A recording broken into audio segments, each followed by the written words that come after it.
Magandang araw sa inyo mga tagapanood. Narito tayo upang alamin kung ano nga bang ibig sabihin ng human acts o sa madaling sabi ay voluntary na ginagamitan ng willingness na may kaalaman. Kumikilos tayo dahil mayroon tayong kalayaang gawin ang mga bagay na naayon sa ating kagustuhan. Halina't ating tignan kung ano nga ba ang mga halimbawa nito. Simulan na natin.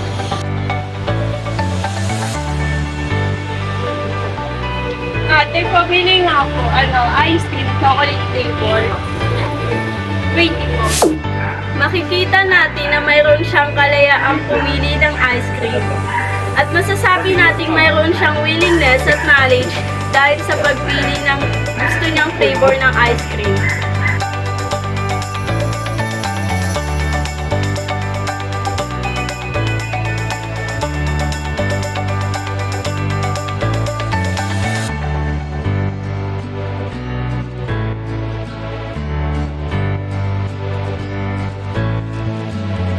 Makikita natin na mayroon siyang kalayaan at willingness na diligan ang mga halaman. Dahil mayroon siyang kaalaman na kapag hindi ito diniligan ay maaari itong malanta.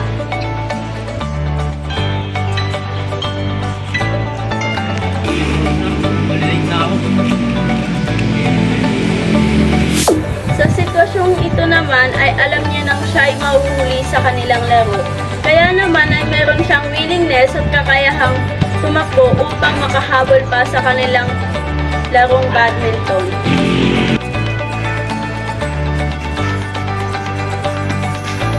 Makikita natin na may kagustuhan at kalayaan ang dalawa na maglaro ng badminton at alam din nila kung kailan nila ito sisimulan. Gayun din, may willingness din tayong maglaro dahil alam natin na kahit papano ay napapasaya tayo nito.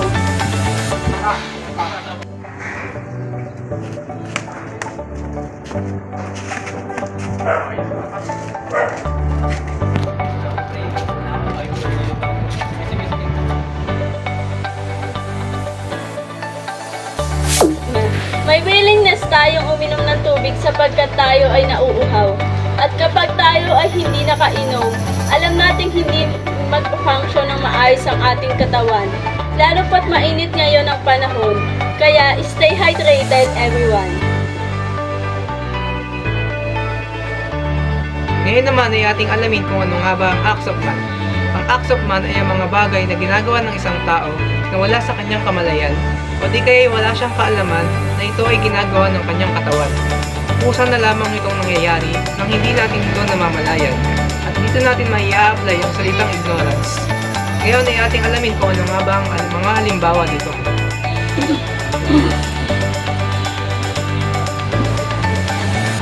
Uy, technique ko pala yan. Basta na. Okay lang ako. Okay lang naman, ginagawa mo dito. Mag-iigat sana. Palit tayo. Pinapalitaan ako niya. Balita ko, gusto mo na si Jericho ah. Uy, ano ba? Sige lang. Hindi ka naman, kiligin naman yung nananakit ah. Gawin na. Sa sitwasyong ito ay makikita na hindi niya namalayang nahampas ang kanyang kausap nang dahil na rin sa bugso ng damdamin. O di kaya ay nakasanayan niya na itong gawin kaya kusan niya na lamang itong nagagawa. Ito nga ay matatawag natin involuntary action. Ang pag-hikab ay senyales ng ating katawan na tayo ay inaantok o di kaya ay nababoard tayo sa ating ginagawa. Gayon din ay wala tayong kaalaman kung kailan tayo hihikabin kaya't matatawag natin itong involuntary action. Ayun na.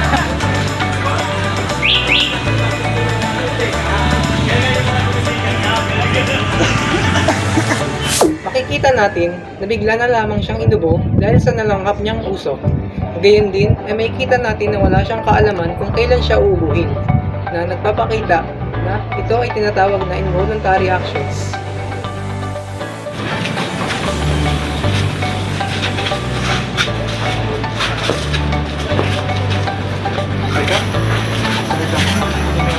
Observe mo lang sa inyo.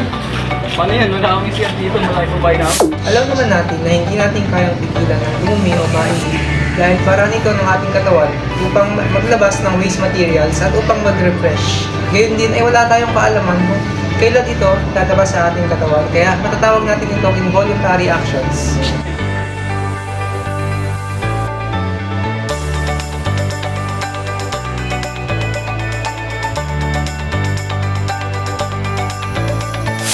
Last but not the least, ang pagkurap ay kusang ginagawa ng ating mga mata na kahit hindi natin ito naiisip, ay kusa itong gumagalaw. Paraan ito ng ating katawan upang hindi matuyo ang ating mga mata. At matatawag nga natin itong involuntary actions. Maraming salamat sa inyong pakikinig. Nawa ay natutunan natin kung ano nga bang pinagkaiba ng human act sa acts of man. Bago tayo magwakas, ay muli ay ipapaalala lang namin na health is wealth. Sana ay magkaroon tayo ng willingness na uminom palagi ng tubig upang maging hydrated palagi. Muli, maraming salamat.